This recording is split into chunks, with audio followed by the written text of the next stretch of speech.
Bismillahirrahmanirrahim. Assalamualaikum warahmatullahi wabarakatuh. Kita lanjutkan pelajaran kita di pelajaran kelima bagian B dari kitab Durusul Lughah Al-Arabiyyah li Ghairin Natiqina Biha. Kita sudah sampai ke latihan yang ke-6 dari pembahasan tentang mudhafun ilaih, tentang penyandaran. Baik. Latihan yang ke-6, sahih at-tarkibatit taliyah. Sahih artinya perbaikilah. Nah, sahaha yusahihu, sahih kata kerja perintah artinya jadikan dia sahih, perbaiki maksudnya. Perbaiki at-tarkibat. At-tarkibat artinya susunan. Susunan kata di bawah ini. Taliyah berikut ini atau di bawah ini. Baik. Jadi ada 6 kata di sini, 6 susunan, dan ini salah. Ya, sekarang kita koreksi salahnya di mana. Yang pertama, al-qalamu at-talibi. Al-qalamu at-talibi. Nah, salahnya di mana di sini? Di penggunaan alif lam. Ya, di sini tidak boleh pakai alif lam. Salahnya di sini ya. Jadi yang benar adalah qalamut talibi. Yang benar adalah qalamut talibi. Nggak boleh pakai alif lam. Kenapa nggak boleh pakai alif lam? Karena itu kaidah di mudhaf. Kata yang pertama itu mudhaf, itu tidak boleh pakai alif lam. Baik. Jadi qalamut talibi itu yang benar. Kemudian yang kedua salahnya di mana?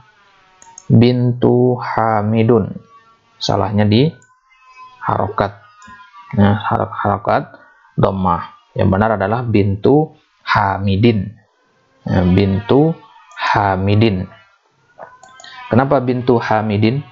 Karena di situ dia sebagai mudhafun ilaih, dan mudhafun ilaih itu harus pakai kasroh atau kasrotain.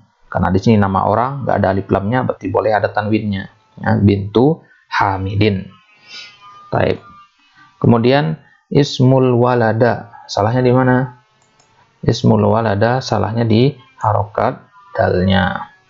Ya, nggak boleh pakai fathah di situ, harus pakai kasroh sebagaimana kita katakan tadi.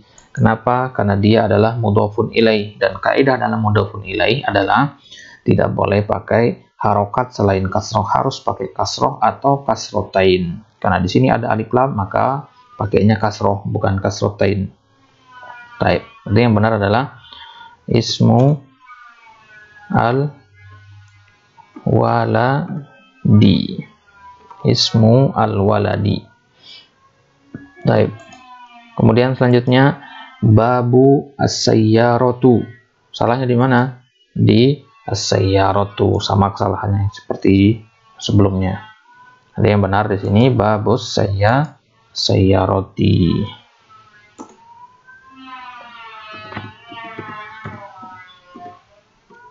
Babus sayyarati. Baik. Kemudian ar-rasulullahi. Salahnya di mana di sini? Salahnya di alif lam.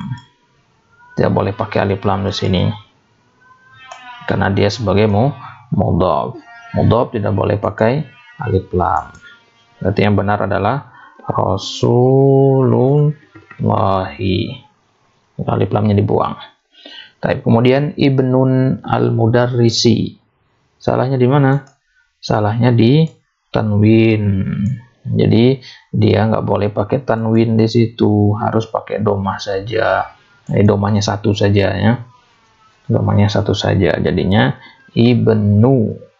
Nah, bukan ibnun, ibnu al-mudarrisi. Jadi kaidahnya dalam mudhaf itu tidak boleh pakai alif lam. Tidak boleh juga pakai tanwin. Jadi tanwinnya harus dihapus atau domahnya hanya satu saja cukup. Nah, jadi jawabannya ibnul mudarrisi. Baik. Kemudian latihan yang ketujuh, Muhammadun. Ya Muhammadu. Ini kita penggunaan kata ya. Ya kemarin kita artikan artinya adalah wahai. huruf nida namanya, panggilan. Jadi apa perubahan yang terjadi?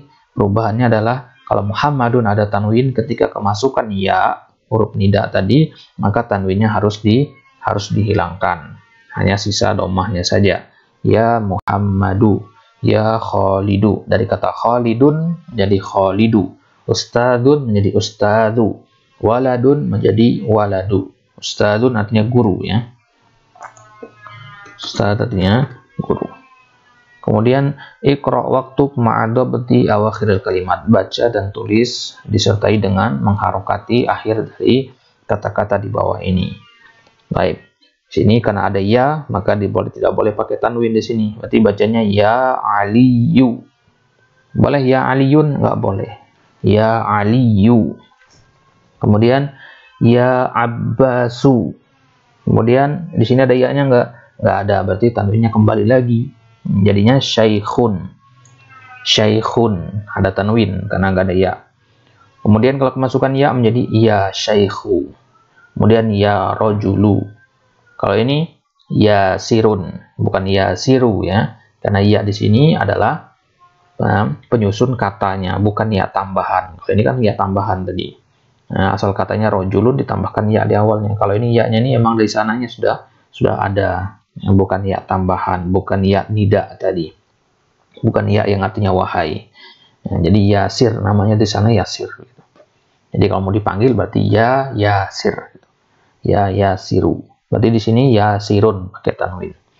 Kemudian ya Ammaru. Kemudian Dukturun. Duktur itu artinya doktor, ya. Bukan dokter ya, doktor. Ya, doktor. Nah, maka kalau kemasukan ya menjadi ya dukturu. Ya dukturu. Taib.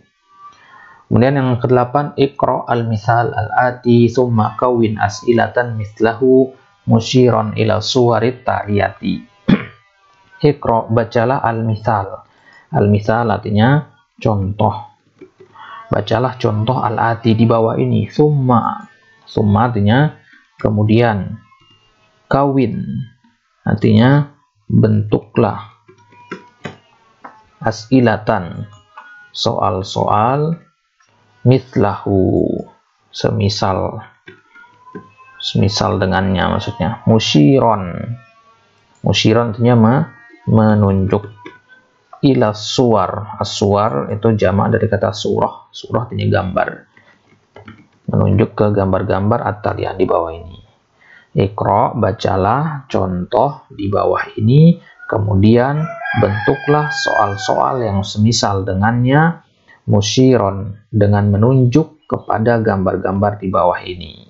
Maksudnya kita meminta pertolongan atau kita dikasih bantuan di sini dengan adanya gambar-gambar ini.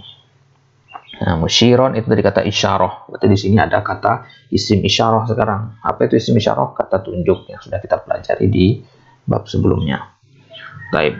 Di sini ada gambar buku. Kalau kita ingin nanya bukunya siapa, ini salah satu caranya. Ingat, ini salah satu cara ya.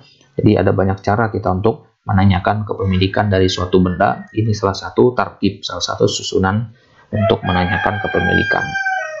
Jadi kita sebut bendanya dulu apa? Bendanya dalam buku. Kita katakan kitabu. Apa enggak kitabun? Nah, karena dia di sini sebenarnya sebagai mudhof dia. Ya, dia di sini sebagai mudhof. Kitabu ini. Kemudian man. Nah, man hadza, dua kata ini sebagai mudhofun ilaihnya.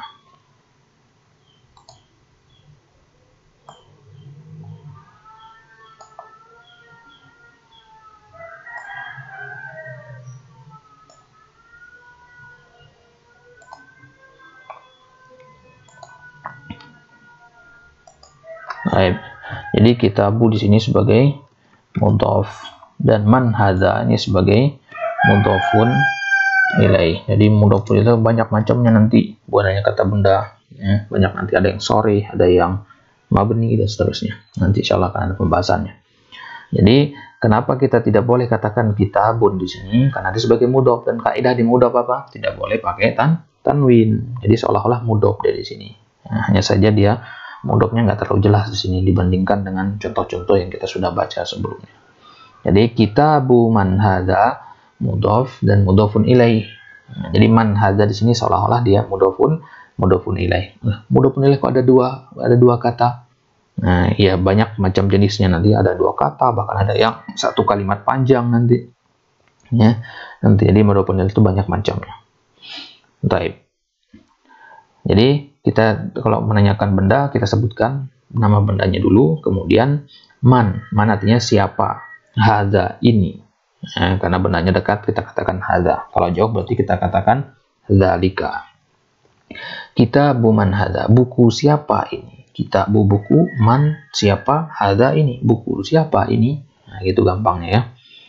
Baik. Maka di sini kita lihat ada gambar pulpen. Pulpen bahasa Arabnya apa? Qalamun. Oke, jadinya qalamu. Ingat qalamu ya. Qalamu man hadza. Qalamu man hadza. Nah, qalamu mudhof, man hadza mudhofun ilaih.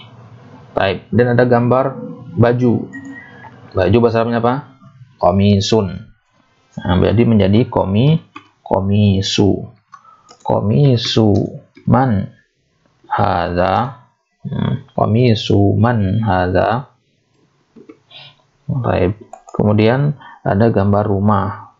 Rumah bahasa Arabnya baitun. Jadi baitu man hadza. Kemudian ada gambar tempat tidur. Tempat tidur bahasa Arabnya sarirun. Berarti sariru man hadza. Sariru man hadza. Baik. Kemudian yang ke-9 ismul waladi Muhammadun wasmul binti Zainabu. Nah, sekarang kita dikasih contoh penggunaan kata ismun dan ibnun. Bagaimana menempatkannya dalam kalimat. Ismun itu artinya nama. Ya. Nama. Jadi kalau kita mengatakan ismul waladi, berarti nama anak itu Muhammadun. Wasmul binti Zainabu. Dan nama dari anak perempuan itu adalah Zainabu. Ya, coba kita perhatikan di sini. Ismu itu sebagai apa di sini? Sebagai mudhof.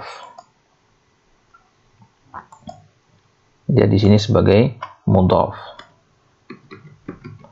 Kita katakanlah mudhof 1. Ya. Kemudian al-waladi di sini sebagai apa? Sebagai mudhofun ilaih. Kita singkat saja ya, MI 2, MI 1. Ini mudhofun ilaih yang pertama. Kalau ini tadi ini mudhof ilaih M1. Baik. Kemudian Muhammadun itu sebagai mudhofun ilaih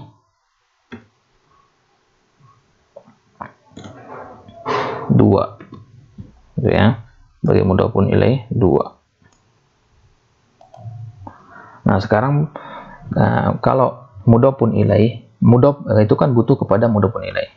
Ya, kita perhatikan di sini, mudhof butuh kepada mudhofun ilaih. Mudhof 1 butuh kepada mudhofun ilaih mudhofun ilaih 1, mudhof 1 butuh kepada mudhofun ilaih 1. Berarti mudhofun ilaih 2 butuh kepada mudhof 1. Mana mudhof 1-nya di sini? Kalau ini kan sama-sama 1 ini pasangannya. Kalau 2 mana pasangannya? Pasangannya itu inilah dari kata ismu al-waladi. 2 kata ini ya, M1 dan MI1 ya, 2 kata inilah sebagai mudhofun ilaih 2, mudhof 1. Taib. Ya, mudhof 2 apa? Taib.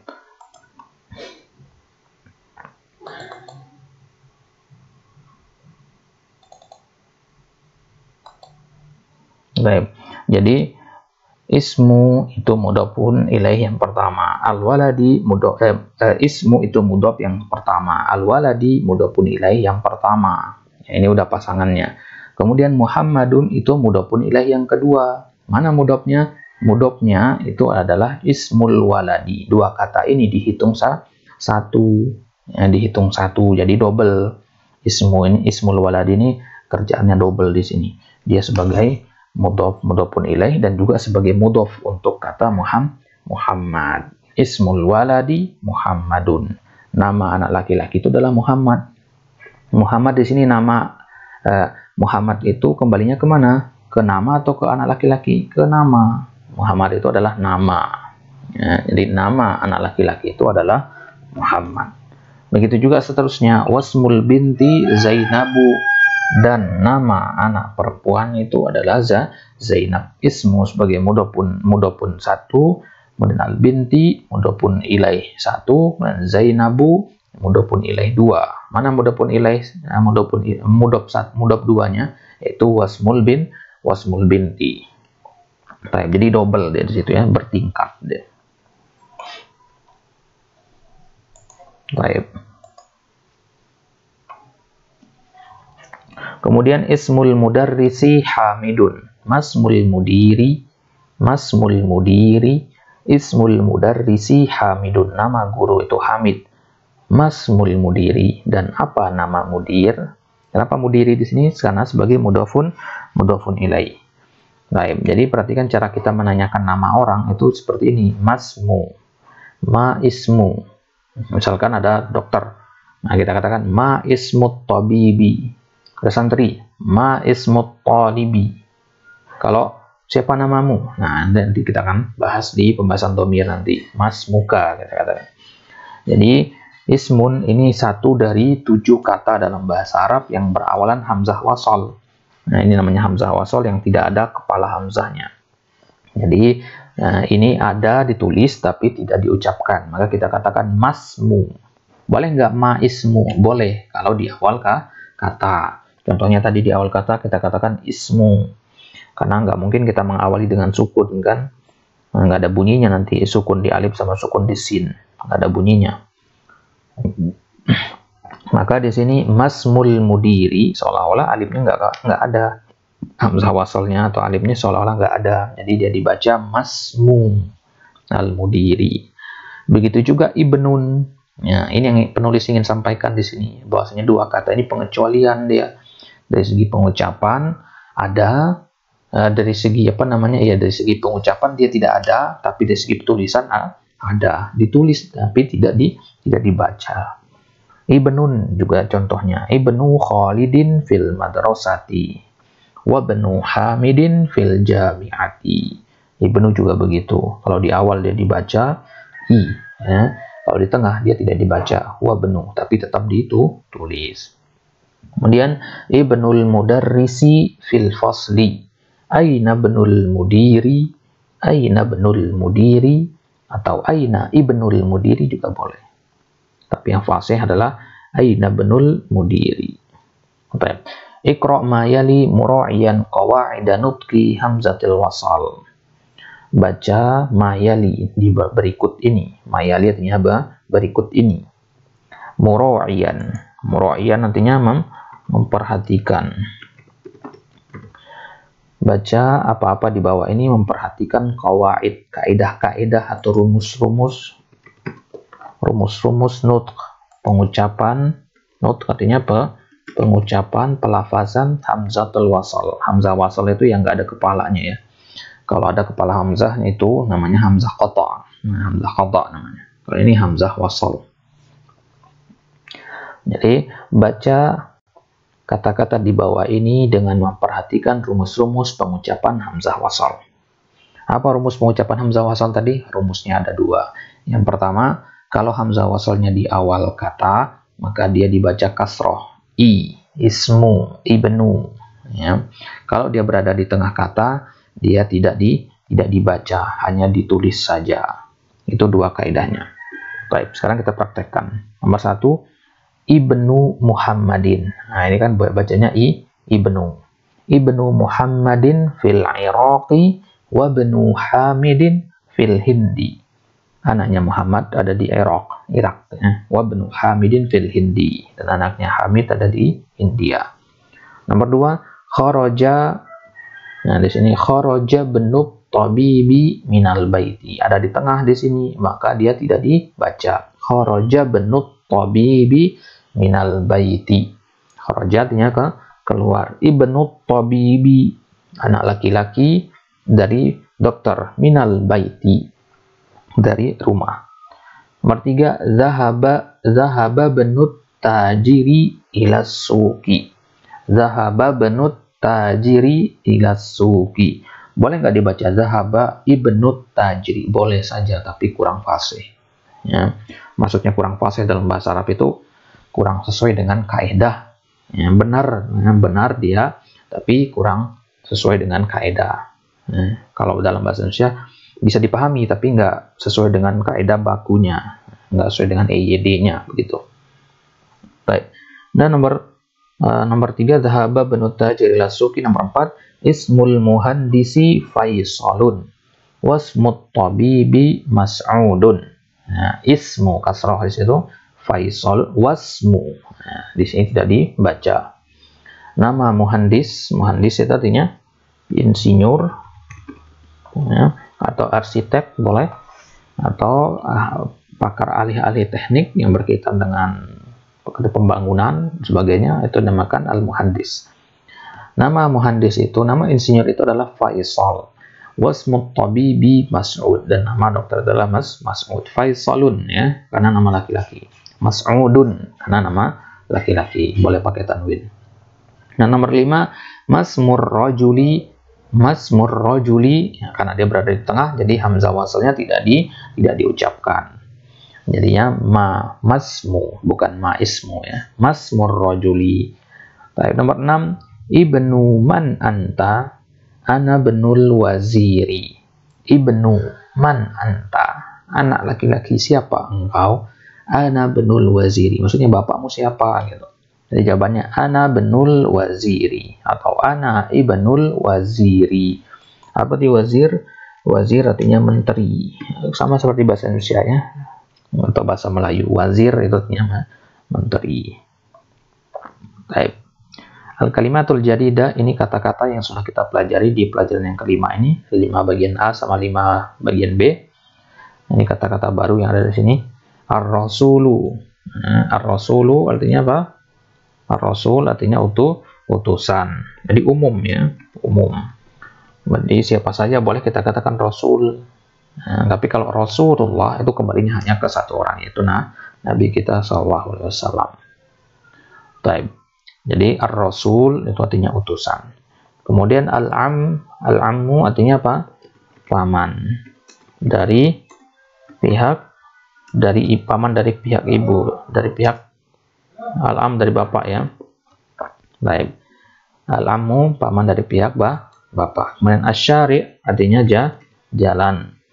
Syari, misalkan kita ingin mengatakan saya tinggal di Jalan Melati nomor sekian, kita katakan Syari Melati nomor berapa ya, Syari. Baik. Nah, al-muhandis tadi artinya insinyur. Al-Ka'bah ma'ruf ya, al-Ka'bah artinya. Nah, al-khal itu paman dari ibu, paman dari pihak ibu. Dan mughlaqun artinya tertutup, lawan katanya maftuhun. Kemudian al-ismu artinya nama, bisa juga artinya kata benda ya. Kalau digandeng dengan kata al-fi'lu, al-fi'l artinya kata kerja, maka al-ismu di situ artinya kata benda. Tapi kalau setelah ini tidak digandeng dengan kata fi'il, maka dia artinya nama. Ya, ismu artinya nama. Dan al-hakibah artinya tas. Tahta artinya di bawah. Tahta artinya di bawah. Kemudian al-ibnu itu artinya anak laki-laki. As-sayyaratu artinya mobil. Kemudian hunaka artinya di sana. Kalau di sini bagaimana? Kalau di sini kita katakan huna. Ya, huna itu artinya di sini. Kalau hunaka ada ka-nya, itu artinya di sana. Kalau huna itu artinya di sini. Type. Kemudian ada contoh di sini ringkasannya sayyaratul mudarrisi. Sayyaratu itu namanya mudhaf. Nah, bunyinya adalah u. Ya, bunyi u dia. Kemudian al-mudarrisi itu bunyinya i. Jadi cara mengingatnya u dan i. U ini boleh berubah nanti. Boleh berubah menjadi i, boleh berubah menjadi a, tergantung kepada posisi kata ini. Tapi kalau mudhofun ilaih itu tetap i, di mana-mana pun dia tetap akan i. Misalkan sayyaratu ini kemasukan huruf jar misalkan di awalnya. Fi misalkan. Maka di sini otomatis dia berubah, yang tadinya menjadi i. Fi sayyarati, tapi al-mudarrisi tetap kasroh dia, tetap bunyinya i di situ. Jadi sayyaratu boleh berubah-ubah, sedangkan al-mudarrisi tetap harokatnya, mengikuti kaidah dari mudhofun ilaih. Baik.